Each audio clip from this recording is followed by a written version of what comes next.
Hi friends, ఈ వీడియోలో మీరు చూస్తున్న వాషింగ్ మిషన్ వచ్చేసరికి బాష్ కంపెనీకి చెందిన ఫ్రంట్ లోడ్ వాషింగ్ మిషన్ అనమాట.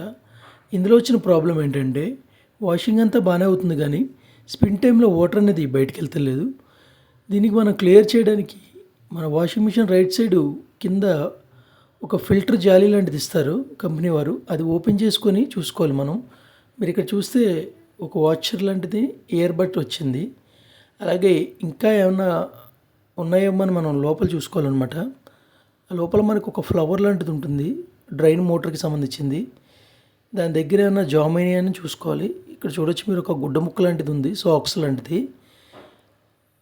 అలాగే లోపల ఒక ఫ్లవర్ లాంటిది ఉంటుంది, అది మొత్తం క్లియర్గా ఉండాలన్నమాట, ఫ్రీగా. అది ఫ్రీగా ఉంటేనే మన డ్రైన్ మోటార్ అనేది ఆన్ అవుతుంది. ఓకే, అదంతా క్లియర్ అయింది, మనం వాషింగ్ మిషన్ అనేది ఆన్ అయింది.